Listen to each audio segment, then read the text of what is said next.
Levanto mis manos, aunque no tenga fuerza. Levanto mis manos, aunque tenga 1000 problemas. Cuando levanto mis manos, comienzo a sentir su misericordia, pero también sus propósitos con cada uno de nosotros. Amén. Muy bien, como pueden ver ahí en la diapositiva, el tema del día de hoy se trata de ¿qué? El sufrimiento en la obra del Evangelio, o en la obra redentora, porque los que predicamos el Evangelio estamos en pro de la salvación de las almas, pero sabemos que en medio del evangelismo siempre vamos a encontrar también sufrimiento, ¿sí? Entonces ese es el tema, y lo he titulado Sin sufrimiento no hay gloria. Vamos a mirar, hermanos, lo que dice el texto de Primera de Pedro, capítulo 5. Primera de Pedro, capítulo 5. Y vamos a leer, ahí está, versículo 10 y 11. ¿Qué dice? ¿Quién lo tiene? ¿Quién lo quiere leer? Sí, puede ser Reina Valera, traducción en lenguaje actual. Mas el Dios de toda gracia, que nos llamó a su gloria eterna en Jesucristo, después que hayáis padecido un poco de tiempo, Él mismo os perfeccione, afirme, fortalezca y establezca. A Él sea la gloria y el imperio por los siglos de los siglos. Amén. Amén. Muy bien. Voy a leerlo aquí, 5, 10. Voy a leer una traducción en lenguaje actual, dice: pero después de que ustedes hayan sufrido por un poco de tiempo, Dios hará que todo vuelva a estar bien y que ustedes nunca dejen de confiar en Él. Les dará fuerzas para que no se desanimen y hará que siempre estén seguros de lo que creen. Recuerden que Dios nos ha elegido por medio de Jesucristo para que formemos parte de su maravilloso reino. Amén. Amén. Entonces, hermanos, Dios aquí lo que promete es que, por eso es que cuando nosotros predicamos el Evangelio, tenemos que ser totalmente honestos, sinceros con las personas y no venderles un Evangelio diferente al que Él nos ha mostrado. No sé si ustedes han escuchado acerca del Evangelio de la prosperidad, ese Evangelio que pintan muchos: venga y entregue su vida al Señor y sus problemas ¿qué? Se acaban, su enfermedad desaparece, empiezan a venir bendiciones de parte de Dios, usted nunca más va a volver a sufrir, nunca va a volver a tener necesidad, su matrimonio se va a arreglar, todo va a cambiar. Pero hermanos, puede que sea así, como puede que no sea así. Puede que sea al contrario. Puede que cuando usted llegue a los pies de Cristo tenga muy buen empleo y tal vez se quede sin trabajo. Puede que esté aliviado y puede que se entregue a Cristo y se enfermó.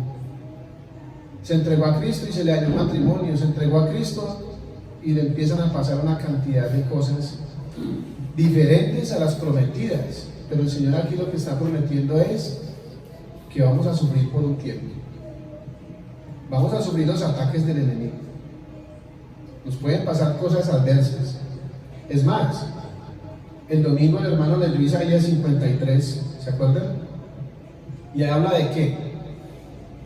Habla acerca del padecimiento de Cristo, siendo Él el Señor, el Rey de Reyes, el Dios Todopoderoso, y vino a esta tierra a sufrir por la humanidad.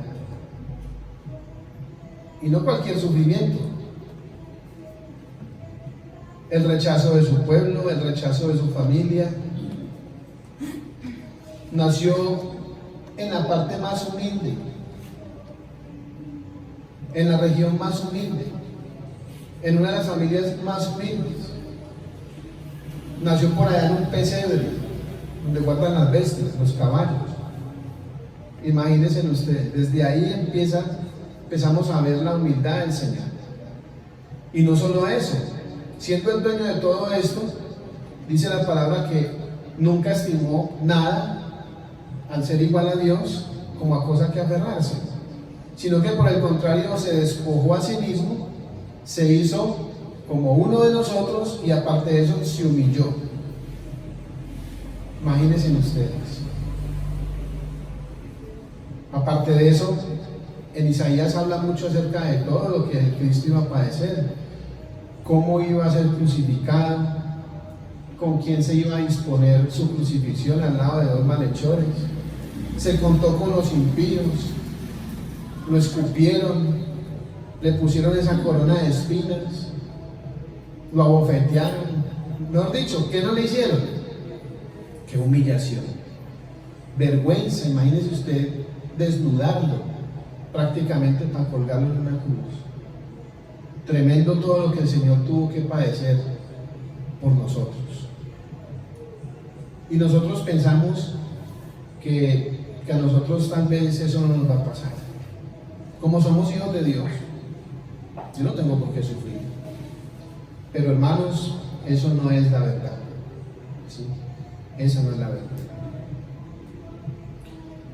Vamos a mirar las diversas formas de sufrimiento y quiero que participen. Díganme ustedes diversas formas de sufrimiento. Un duelo, una pérdida de un ser querido, es un sufrimiento para uno, ¿cierto? ¿Qué más? Una enfermedad como la de quién. ¿Recuerdan al apóstol Pablo? Dios ha enviado un mensajero de Satanás para que me abofetee y no me enaltezca. Un aguijón en mi carne, el cual le he pedido 3 veces que me lo quite y él me ha dicho, bástate mi gracia. Si yo te quito esa enfermedad, ese aguijón, ¿qué va a pasar? Te vas a enaltecer y te vas a perder. Así enfermo te necesito. Una bendición, una enfermedad, imagínense. Ese sufrimiento para él representaba ¿qué? Una bendición. Si Dios le quitaba esa enfermedad, ¿qué iba a pasar? Se iba a perder. Pero era un sufrimiento para él. 3 veces le he pedido, quítame esto, y no, Señor, así tenés. ¿Qué otro sufrimiento puede haber? ¿Qué otro? ¿El aguijón que uno carga?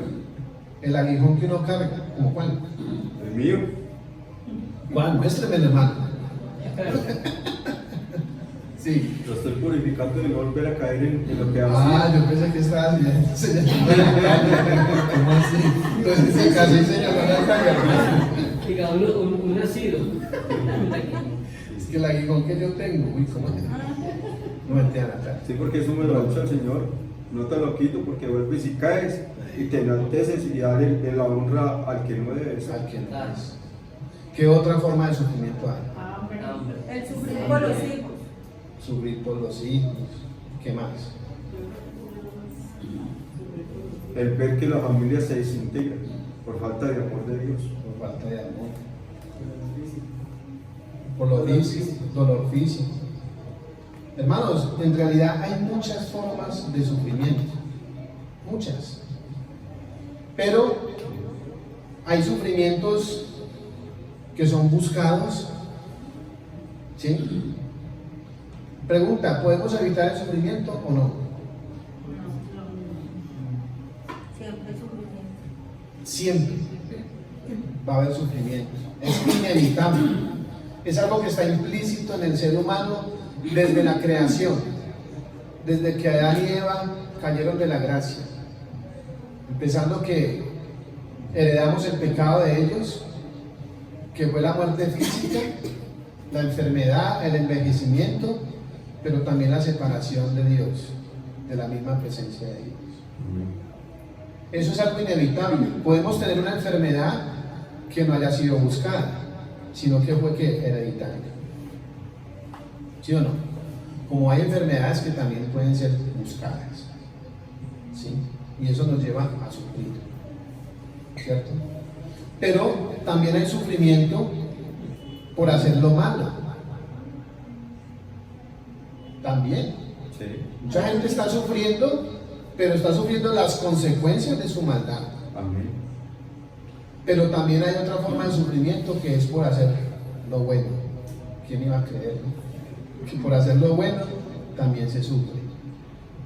No hay felicidad completa, siempre hay un sufrimiento. Como sea, estamos sujetos, hermanos, al sufrimiento y nadie, absolutamente nadie se escapa del sufrimiento, ¿sí?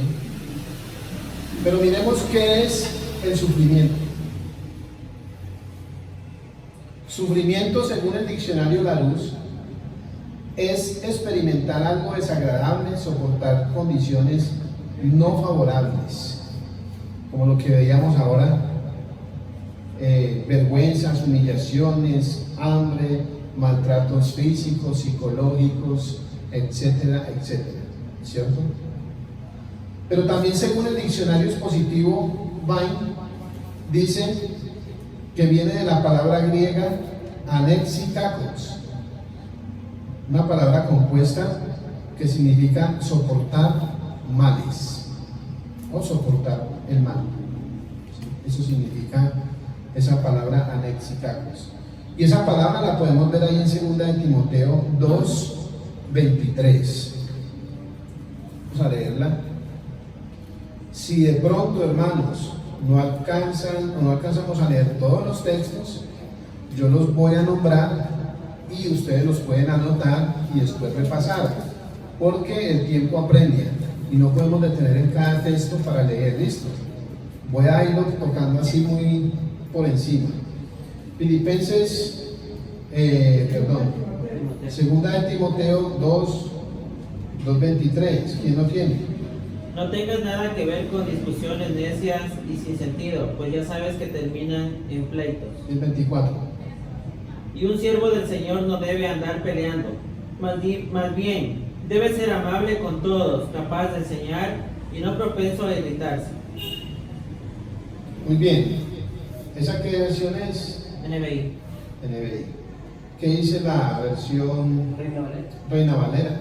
Pero desecha las cuestiones necias e insensatas, sabiendo que engendran contiendas, porque el siervo del Señor no debe de ser contencioso, sino amable para con todos, apto para enseñar, sufrir. Muy bien. Miren, el siervo del Señor, ¿cómo debe ser? Lo último que dice, sufrido. Debe ser experto en el sufrimiento. Por ahí hay un famoso dicho popular que dice: aquel que no sufre o el que no ha sufrido jamás llega a ser feliz. Y es verdad, porque cuando las personas no sufren, no valoran. ¿Quién puede valorar un plato de comida caliente cualquiera que sea? ¿Quién? El que ha sufrido hambre. El que nunca ha aguantado hambre exige: a mí no me gusta la ensalada, a mí no me den cebolla, a mí no me den, ay, ese arroz quemado, otra vez dejo quemar el huevo. Exige, ¿por qué? Porque nunca ha sufrido hambre, ¿sí o no? Nunca ha sufrido hambre. Mi abuela decía: no hay mejor comida que una buena hambre. Usted con hambre, vea, le cuento que yo recuerdo una vez en el ejército llevamos como 2 días sin comer y pasamos por allá por un monte en el Caquetá y yo vi una cáscara de plátano en el piso llena de fango ahí pisoteada. Yo no sé quién se comió el plátano y tiró la cáscara, pero yo veía esa cáscara como 2 días sin comer, ahí le eché yo mano a esa cáscara y la lavé con la cantimplora, le quité el pantano y empiezo yo a comer cuando al momentico 3 ahí denme un pedacito y nos comimos esa cáscara, nos sabía a gloria. Entonces, ¿quién valora un plato de comida? Cualquiera que sea, el que ha sufrido hambre. Por eso es que el siervo del Señor tiene que ser experto en sufrimiento, para que sepa valorar las pequeñas cosas de la vida. ¿Sí? Eso dice la palabra. Y hay verbos que pueden traducir también sufrimiento, como los vemos ahí, que es que soportar, tolerar, padecer, paciencia. Esos son verbos que traducen sufrimiento. ¿Sí? Y yo quiero, hermanos, que antes de proseguir veamos un video. Vamos a ver la mitad, un pedazo del video, y ustedes van a dar la solución. El que sepa, el que haya visto este video, por favor, vea, no me dañe el estudio. Pero ya tiene audio. Pero no tiene audio, como si vea. Como el tiburón. No, hágale que aquí lo sacamos y lo ponemos ahí. Se parece a Petro. Eso sería para el cablecito. ¿Cuál? No, colocar el cable, topito. No, usted lidera, que no nos atrevemos. Ah, ya. Quitémoslo de aquí. Bien, pues. Vamos a mirar la mitad. Y ¿será que es clic en el medio? Allá arrancó. ¿A dónde? Arriba. Por ahí, por ahí.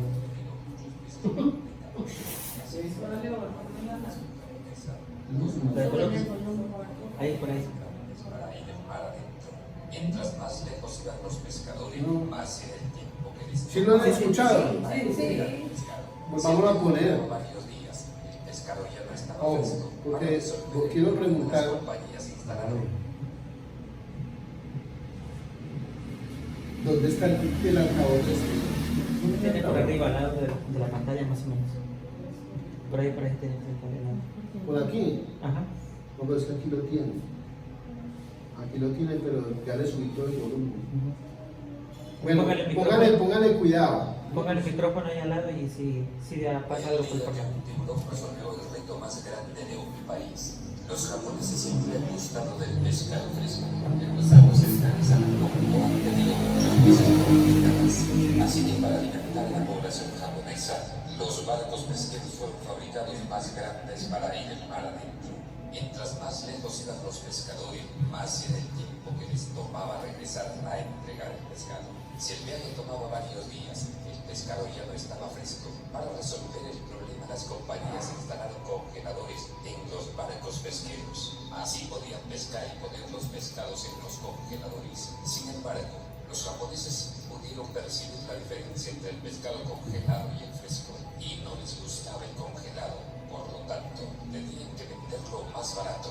Entonces las compañías instalaron en los barcos tanques para los peces. Podían así pescar los peces, meterlos en los tanques y mantenerlos vivos hasta llegar a la costa. Pero después de un tiempo, los peces dejaban de moverse en el tanque y estaban aburridos y cansados aunque vivos. Los consumidores japoneses también notaron la diferencia del sabor, porque cuando los peces dejan de moverse por días, pierden el sabor fresco. ¿Y cómo resolvieron el problema las compañías japonesas? ¿Cómo consiguieron traer pescado con sabor a pescado fresco? Si las compañías japonesas te pidieran asesoría, ¿qué les recomendarías? ¿Cómo resolvieron el problema las compañías japonesas? ¿Cómo consiguieron? ¿Sí lo entendieron? ¿O se lo explico? Explica. Bueno, los japoneses les gusta el pescado fresco, ¿sí? Pero resulta de que los mares en Japón escasean de peces, de manera tal que tenían que ir mar adentro a buscar los peces. Pero mientras iban y regresaban, tomaban muchos días. Entonces, en ese ir y volver, el pescado ya no llegaba fresco. Y los japoneses al comer no les gustaba. Entonces ellos, para resolver el problema, pusieron congeladores dentro de los barcos. Entonces de esa manera podían almacenar el pescado en congeladores y regresar con él ya fresco, entre comillas, pero el sabor no era igual. Entonces, al vender el pescado, la gente lo compraba, pero más barato, porque no sabía igual. Pero luego se inventaron poner estanques de agua dentro de los botes, dentro de los barcos pesqueros, y de esa manera metían los peces ahí vivos, y cuando llegaban con ellos, pues se supone que iban a llegar fresquitos. Pero después de un tiempo el pescado deja de moverse en el agua, queda ahí como muerto. Entonces igual al sacrificar el pescado, la carne no sabe lo mismo. Entonces ellos necesitaban resolver ese problema de que el pescado llegara fresco para el consumo, porque estaban teniendo grandes pérdidas. ¿Cuál sería entonces la solución? ¿Quién ha visto este video? Ninguno. ¿Cuál sería la solución que usted le daría a los japoneses para que el pescado llegue fresco? La mía sería tomarle una foto y enviarle un WhatsApp, ahí está el pescado fresquito. Pues yo no sé otra. Una piscina en el barco. Ya está. ¿Qué? ¿Una piscina en el barco qué? Que los metan en el mar y se los puedan llevar a la piscina. No sé. Pues ya está. Eso ya lo hicieron. Ponerles una sala de juego. El pescado después de un tiempo de estar en la piscina ya pierde, ya no quiere moverse más, se queda quieto. Es que los cojan en aviones y los lleven. Que los preparen allá. ¿Qué más? Que los preparen allá. Van pensando y al final me dicen la solución. Y le cuento que los japoneses le pagan bien la receta. Vamos a seguir. Al final vamos a ver cuál es la solución.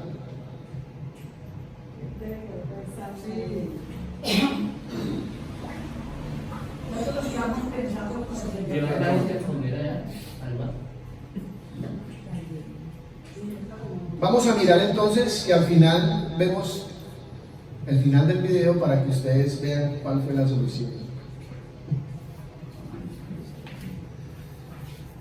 Hay varias cosas que se pueden volver un obstáculo y a la vez se pueden convertir en un sufrimiento para la obra evangelística, llevando al estancamiento personal y de la iglesia. ¿Cómo cuáles?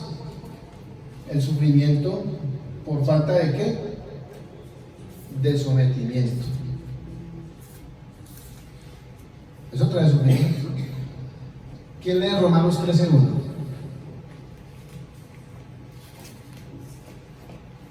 Sométase toda persona a las autoridades superiores, porque no hay autoridad sino de parte de Dios, y las que hay por Dios han sido establecidas. Gracias, hermano. Entonces, ¿qué dice la palabra? Sométase. Toda persona ¿a quién? A las autoridades. ¿Por qué? Porque toda autoridad ha sido puesta por Dios, ¿cierto? Sometimiento a Dios, primeramente. Santiago 4:6-7 habla de someternos a Dios. Someteos pues a Dios, bajo la poderosa mano de Dios, resistid al diablo y el diablo huirá de vosotros. Sométase a Dios, dice Santiago. Voy a leerlo aquí breve, porque ese no está en la diapositiva. Anótenlo, Santiago 4:6.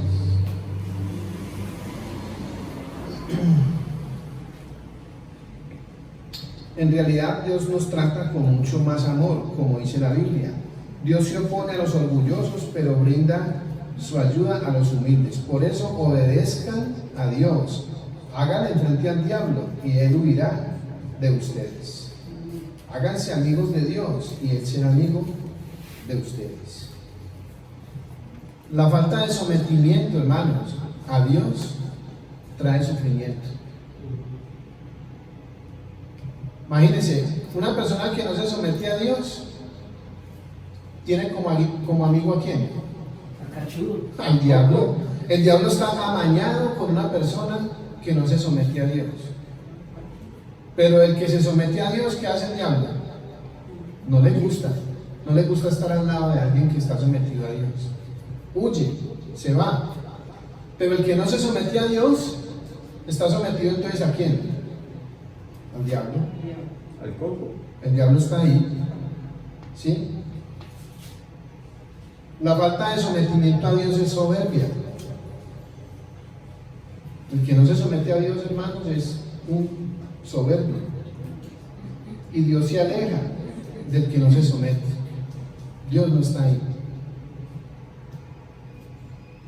Y como decía por ahí un amigo, imagínese usted tener de enemigo a Dios. Dura cosa. Duro. Usted es el enemigo de Dios. Eso es ser lo peor. Pero Dios exalta ¿a quién? Al que se somete. Pero el mundo, hermanos, no se somete a Dios. Y por eso la mayoría del mundo sufre las consecuencias. Y después se vuelven unos resentidos contra Dios.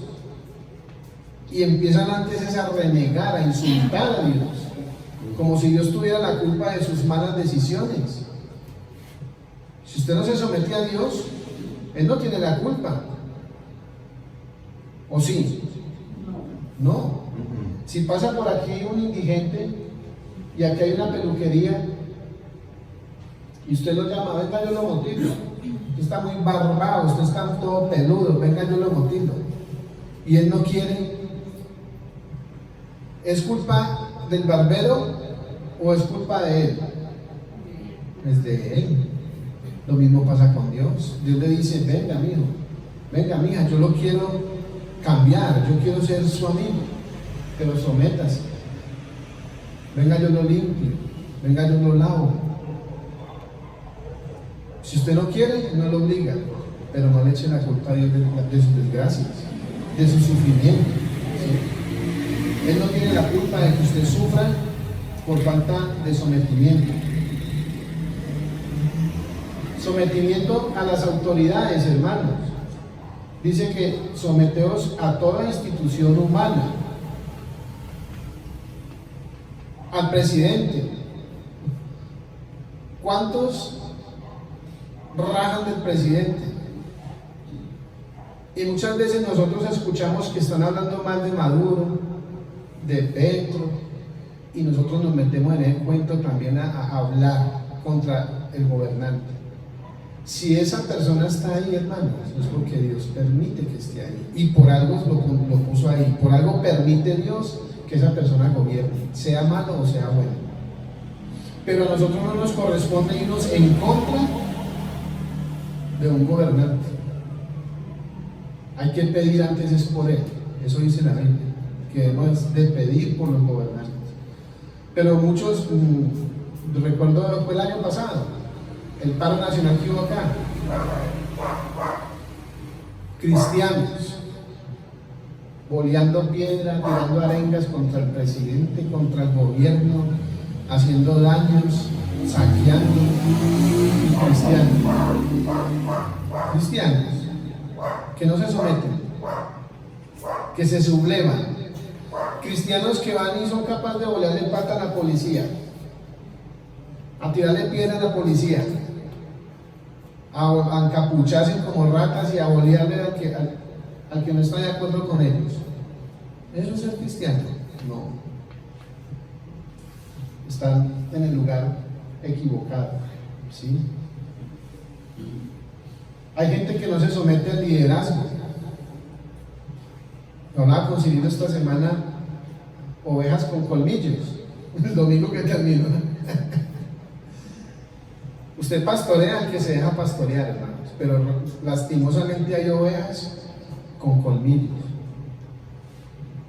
que no se dejan pastorear, sino que antes lo quieren a usted morder. No se someten al liderazgo, y es que yo tengo que hacer lo que usted diga, y es que yo tengo que venir todos los domingos. Pues yo soy así, o si no, pues entonces écheme, Es más, usted no me puede cerrar la puerta de la iglesia. Yo voy cuando me dé la gana. Imagínense usted. Y así dicen ser ¿qué? Cristianos. Y no se someten a las autoridades eclesiásticas, a los que Dios puso como ministros de la iglesia, no se someten.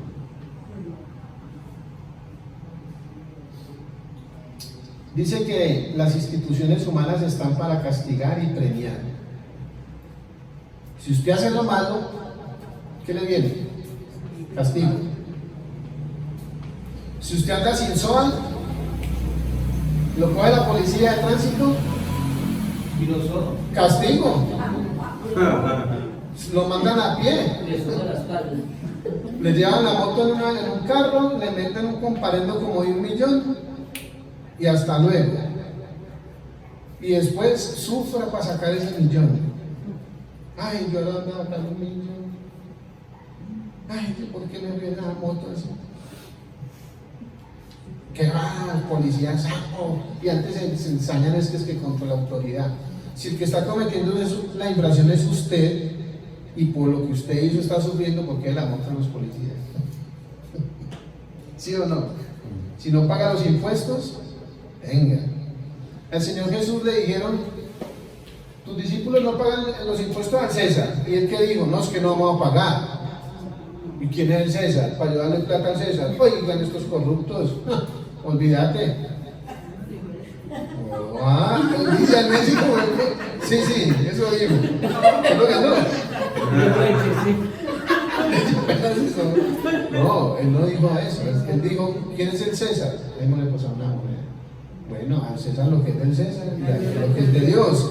Y fue y mandó a sacar de un pez un estatero, una moneda. Ahí está, el pago de los impuestos míos y de mis discípulos. O sea, gracias, chao. Hermanos, tenemos que aprender de eso. Muchas veces sufrimos por no someternos ¿a quién?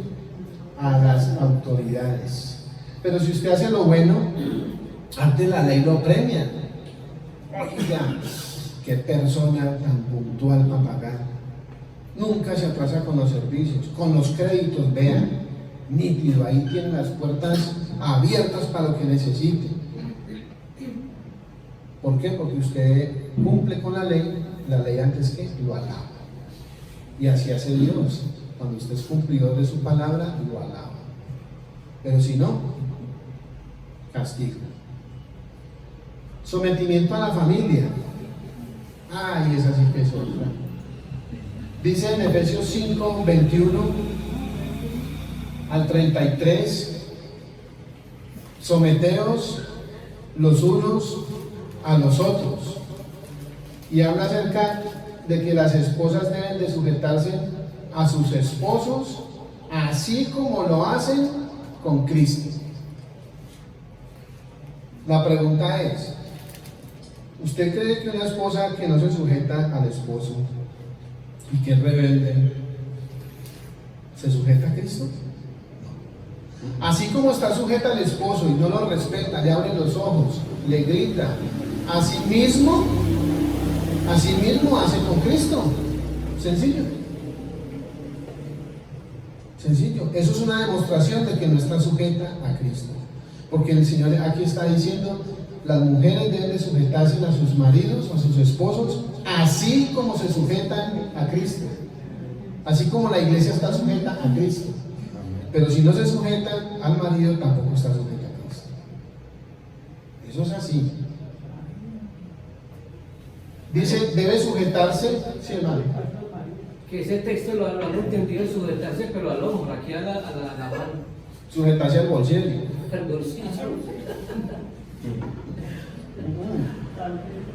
Hermanos, Dios no es machista. Dios fue el que puso este orden. Culpa de nosotros como varones no es. Dios fue el que lo dispuso así. Y Él da las razones por las cuales debe ser así. Dice: porque el esposo es cabeza. Porque no fue el hombre el que cayó en transgresión allá en el Edén, sino ¿quién? Eva. Por eso Dios, y porque Dios primero formó ¿a quién? Al hombre y después a la mujer. Entonces, ahí hay una ecuanimidad en lo que Dios está diciendo, ¿sí? Y es Dios el que dice, sujétese a la cabeza, así como se sujeta a Cristo. Sujétese en todo. Ay, pero en todo. Sí, en todo. Y si no tiene la razón, Cree lo que se imagínense. Tremendo, esto es tremendo, hermanos. Hay que estudiarlo más a profundidad, pero estamos hablando de el sufrimiento por la falta de sujeción. También dice, respétenlo. Y yo he visto mujeres que poco le falta por cascarse. Ahí no hay respeto. Y públicamente,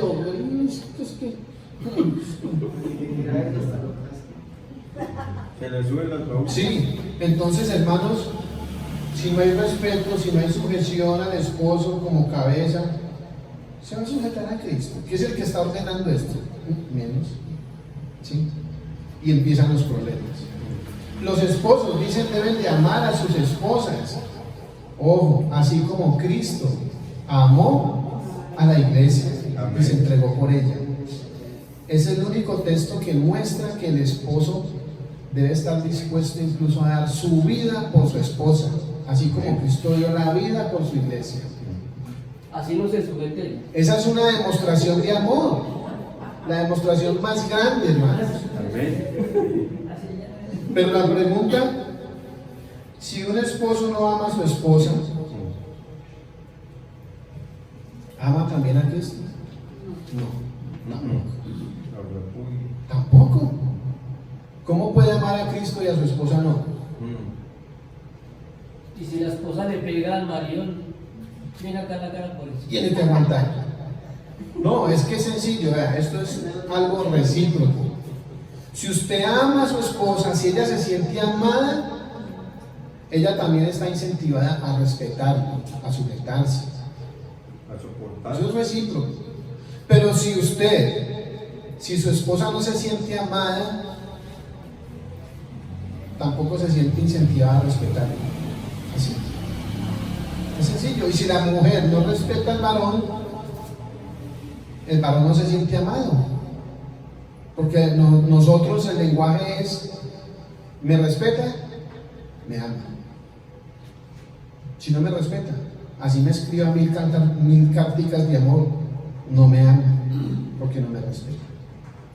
Entonces eso es recíproco. ¿Y qué pasa cuando en un hogar no hay esto? Este balance. Vienen los sufrimientos. Y no solamente los sufrimientos para la pareja, sino para los hijos, para todo el mundo. Los divorcios, los golpes, las malas palabras, se vuelve un caos todo. Viene el sufrimiento. Y es un sufrimiento buscado, ¿sí?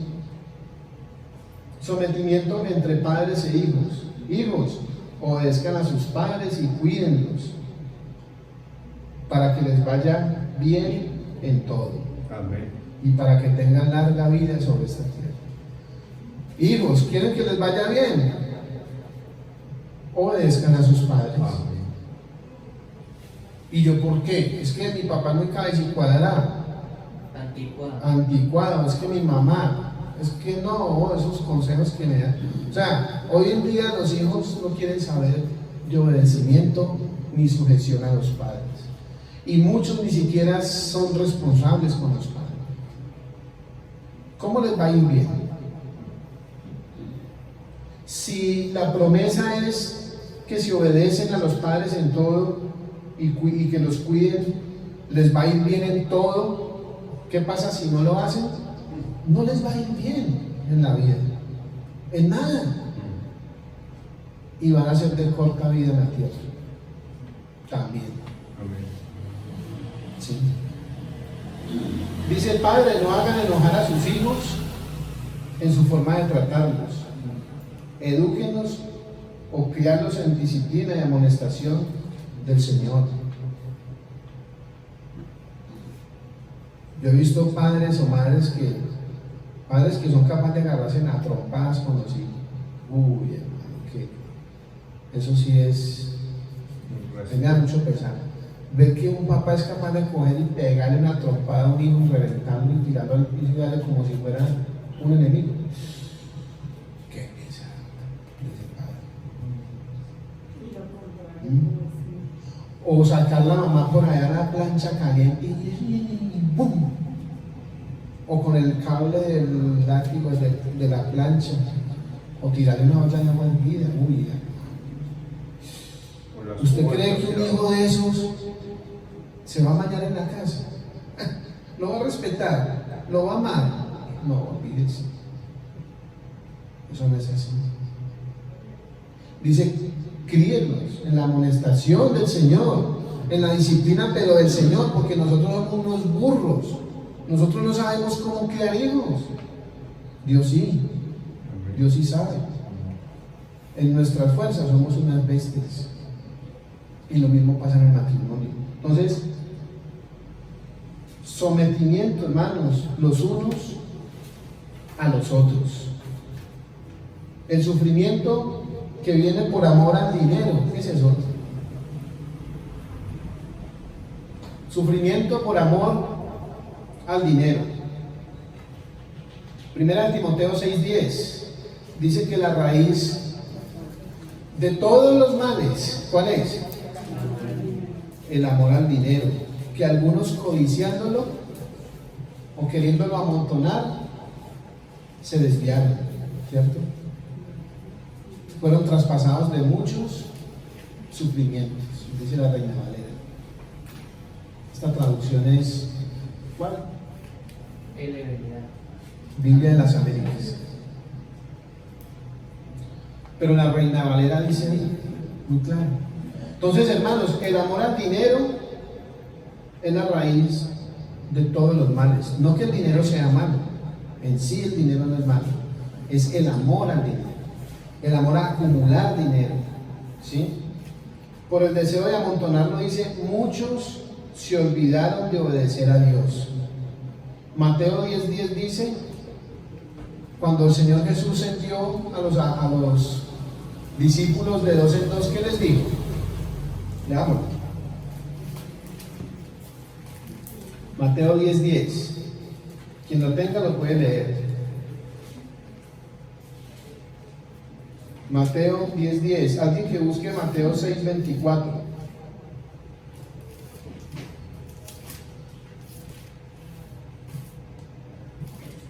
Mateo 10:10.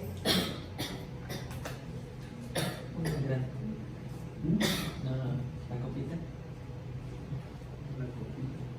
La copita está ahí sentada. No dice para presentar. Presentación. Eso. Muy bien, ¿quién tiene Mateo 10:10? Léalo, por favor. Desde el 9, sí, también puede ser. No hay 10. No os proveáis de oro, ni plata, ni cobre en vuestros cintos, ni de alforja para el camino, ni de 2 túnicas, ni de calzado, ni de bordón, porque el obrero es digno de su alimento. Muy bien. Más cualquier. ¿Quién tiene 6:24? Manu. Uno puede servir a 2 señores, porque o aborrecerá al uno y amará al otro, o estimará al uno y menospreciará al otro. No podéis servir a Dios y a las riquezas. Y Mateo 6:33. Ahí mismo donde está, en el versículo 33. Más bien, busquen primeramente el reino de Dios y su justicia, y todas estas cosas se les serán añadidas. Amén. ¿Más claro? No cantan gallos, ¿sí o no?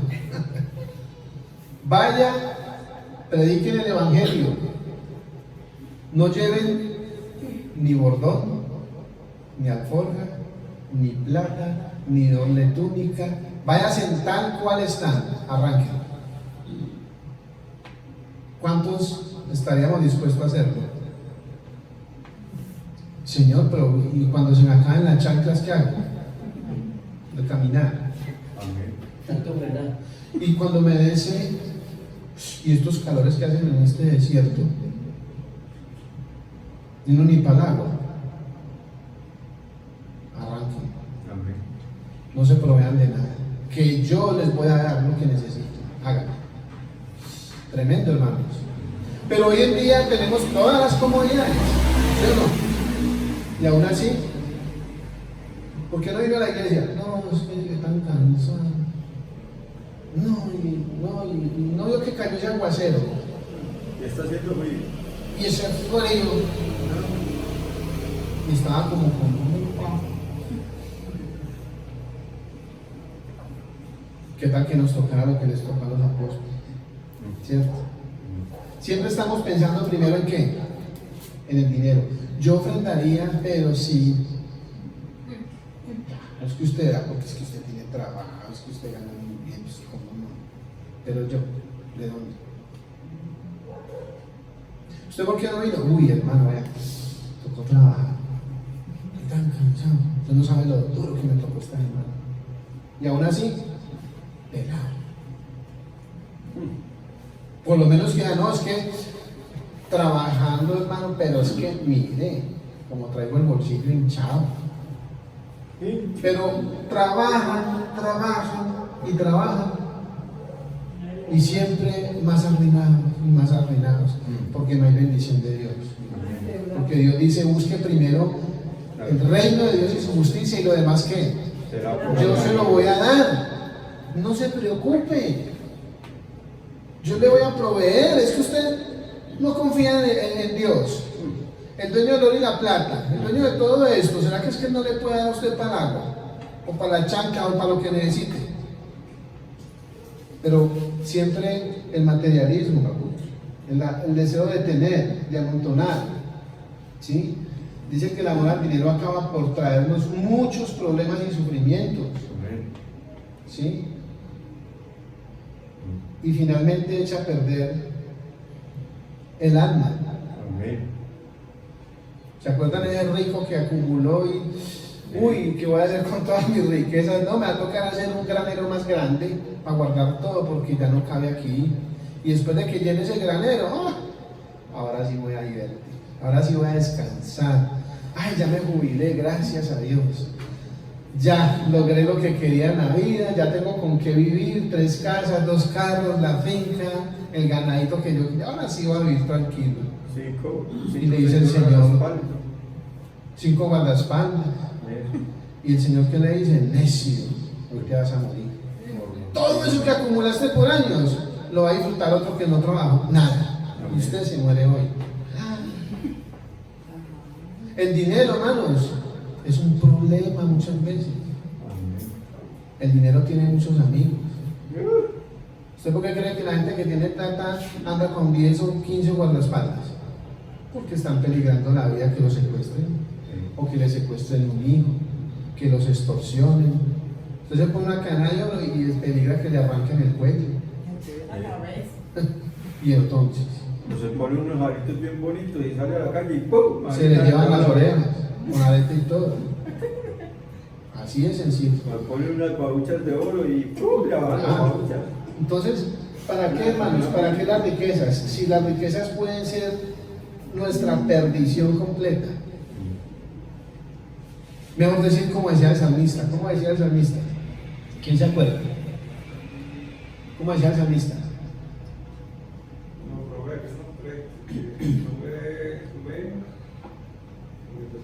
No he visto justo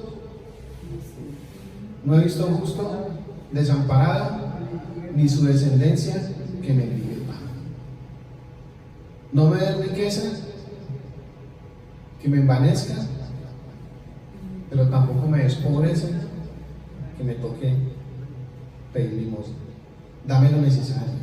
Amén. Dame el día a día. Yo sé que Dios me va a proveer. Hoy no hay panela, pero yo sé que mañana Dios me va a proveer. Amén. Amén. Pero no andemos buscando las riquezas, sino que busquemos la fuente de las riquezas, que es el Todopoderoso. ¿Sí? Finalmente, hermanos, sufrimiento por vanagloria. Nada hagáis por contienda o por vanagloria, antes bien con humildad, estimando cada uno a los demás como superiores a él mismo. Filipenses 2:3. ¿Sí? Nada hagas por contienda o vanagloria. La vanagloria es algo que también nos hace sufrir. Dice Mateo 6:1-2. Leámoslo. Mateo 6:1-2.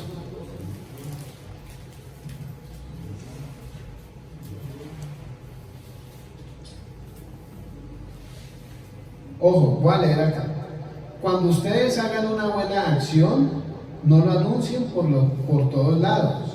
De lo contrario, Dios, su Padre, no les dará ningún premio.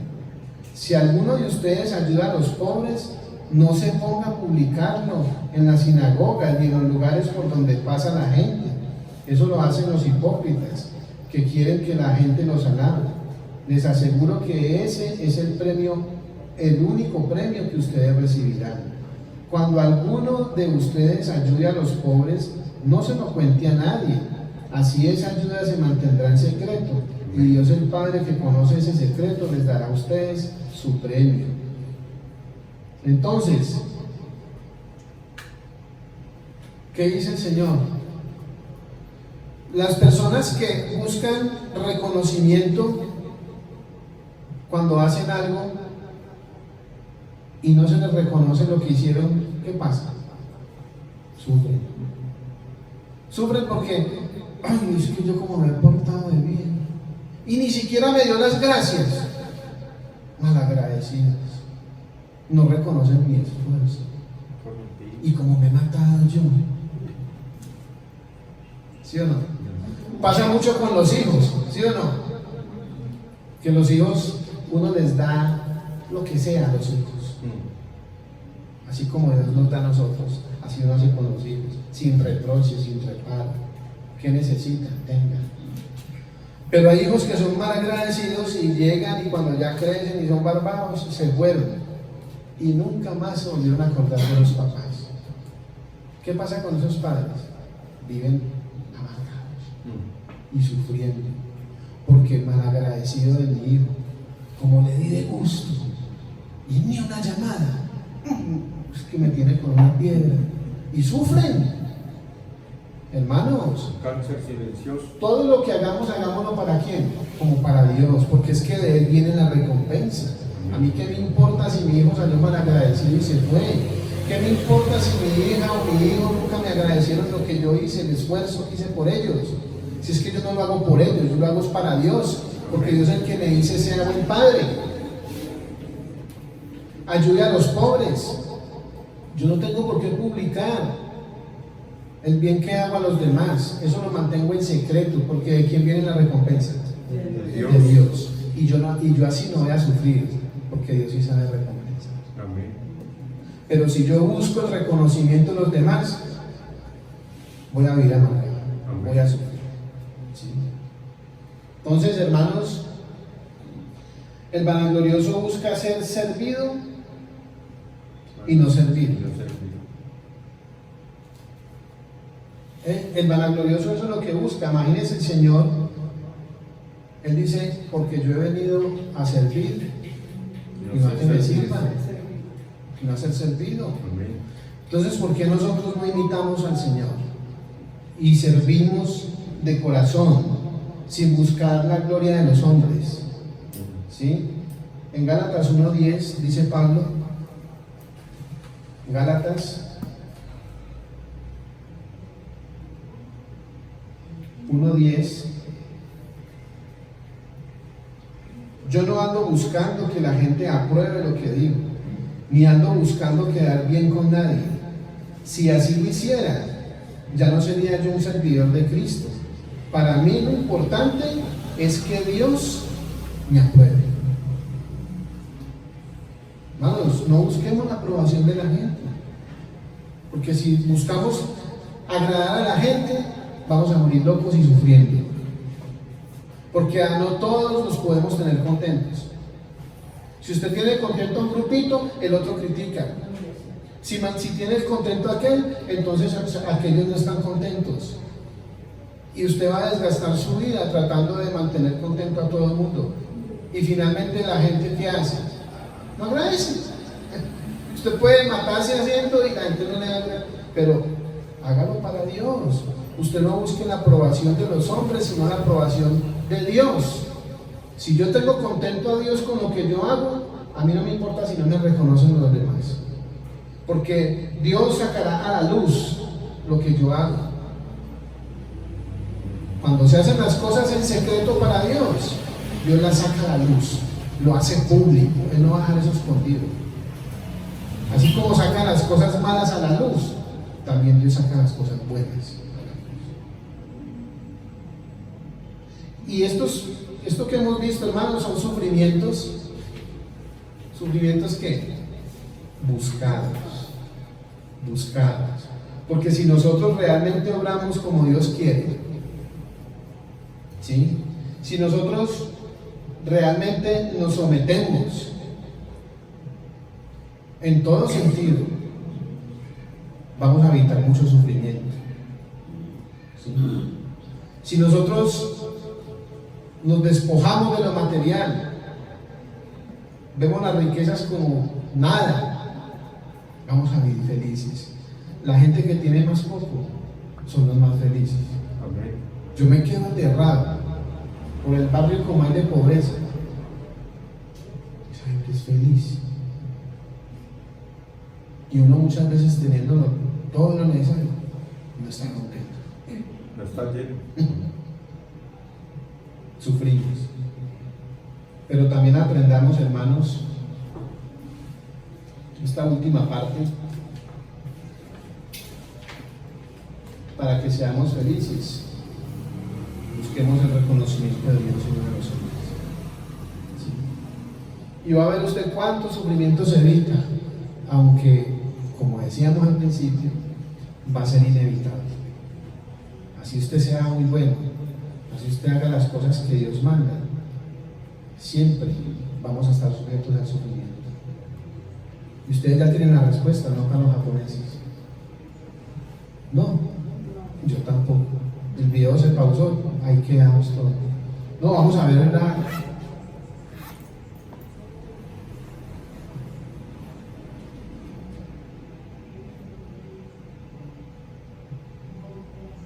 El día que un tiburón resolvió el reto más grande de un país, los japoneses siempre han gustado del pescado fresco. En las aguas cercanas a Japón no han tenido muchos peces por décadas. Así que para alimentar a la población japonesa, los barcos pesqueros fueron fabricados más grandes para ir al mar adentro. Mientras más lejos iban los pescadores, más era el tiempo que les tomaba pescar. Si el viaje tomaba varios días, el pescado ya no estaba fresco. Para resolver el problema, las compañías instalaron congeladores en los barcos pesqueros. Así podían pescar y poner los pescados en los congeladores. Sin embargo, los japoneses pudieron percibir la diferencia entre el pescado congelado y el fresco, y no les gustaba el congelado. Por lo tanto, tenían que venderlo más barato. Entonces las compañías instalaron en los barcos tanques para los peces. Podían así pescar los peces, venderlos en los tanques y mantenerlos vivos hasta llegar a la costa. Pero después de un tiempo, los peces dejaban de moverse en el tanque y estaban aburridos y cansados aunque vivos. Los consumidores japoneses también notaron la diferencia del sabor, porque cuando los peces dejan de moverse por días, pierden el sabor fresco. ¿Y cómo resolvieron el problema las compañías japonesas? ¿Cómo consiguieron traer pescado con sabor a pescado fresco? Si las compañías japonesas te pidieran asesoría, ¿qué les recomendarías? ¿Cómo resolvieron el problema las compañías japonesas? ¿Cómo consiguieron traer pescado con sabor de pescado fresco? Mientras piensas en la solución, lee lo que sigue. Tan pronto una persona alcanza sus metas, tales como empezar una nueva empresa, pagar sus deudas, encontrar una pareja maravillosa o lo que sea, empieza a perder la pasión. Ya no necesitará esforzarse tanto. Así que solo se relaja, experimentan el mismo problema que las personas que se ganan la lotería, o el de quienes heredan mucho dinero y nunca maduran, como el problema de los pescadores japoneses. La solución es sencilla y se resume en la frase: las personas prosperan más cuando hay desafíos en su medio ambiente. Para mantener el sabor fresco de los peces, las compañías pesqueras ponen a los peces dentro de los tanques de los botes, pero ahora ponen también un tiburón pequeño. Claro que el tiburón se come algunos peces, pero los demás llegan muy pero muy vivos. Los peces son desafiados, tienen que nadar durante todo el trayecto dentro del tanque para mantenerse vivo. Moraleja, cuando alcanzas tus metas, proponte otros mayores. Nunca debes crear el éxito para luego acostarte en él. Así que invita a un tiburón a tu tanque y descubre qué tan lejos realmente puedes llegar. Unos cuantos tiburones te harán conocer tu potencial. Que no te asusten sus dientes ni sus trampas. Tú sigue alerta, pero siempre fresco. Siempre habrá tiburones a donde vayas. Estamos todos en el mismo sitio, donde siempre tendremos dificultades. Y ellas serán bienvenidas si las sabemos mirar como las oportunidades para encontrar nuevos caminos, para escuchar otras opiniones, para aprender nuevas maneras de ver la vida, para fortalecer nuestro espíritu y sacar lo mejor de nosotros mismos. Comparte este mensaje si te gustó y recuerda, todo lo que quieres en la vida está fuera de tu zona de confort. Muy bien, ¿cómo lo entendemos? Porque invitar un tiburón al estadio. Los sufrimientos son necesarios.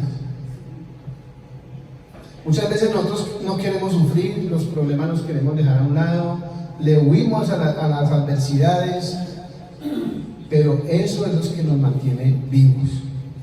¿Sí? Eso ayuda a edificarse cada día más uno y aprender más de uno mismo. ¿Sí? Porque si no hubieran problemas, ¿cómo se probaría nuestra capacidad para resolver? ¿Cierto?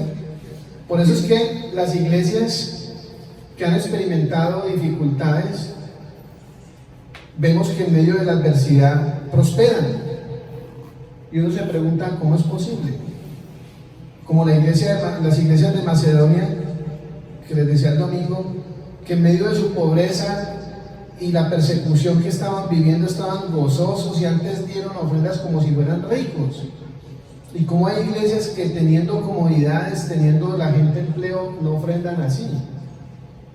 Es porque las dificultades son necesarias. Si nosotros no salimos de la zona de confort, nosotros no vamos a descubrir el potencial que tenemos ahí. Pero recuerden que si vamos a sufrir, que sea por hacer lo bueno, porque eso sí tiene gloria delante de Dios. El Señor dijo, cuando por mi causa ustedes sean vituperados, perseguidos, maltratados, grande es vuestro galardón delante de Dios. Siéntanse gozosos, porque grande es el premio. Pero qué tal que suframos por malos, porque nos buscamos esos males. Así que, hermanos, aprendamos que en medio del cristianismo y de esta obra que estamos llevando, vamos a experimentar sufrimiento. Esta iglesia va a experimentar sufrimiento, esa es la realidad. Pero yo estoy seguro que por medio de las adversidades que sobrepasemos, esta iglesia va a crecer en número ligerito. Amén. Ligerito. Amén. Así que vamos a seguir orando a nuestro Dios y a darle las gracias. Y que este mensaje, hermanos, cale en lo más profundo de nuestro ser y que nos ayude a cambiar lo que tengamos que cambiar. Que Dios les bendiga. Amén. Yo desbaraté todo esto aquí.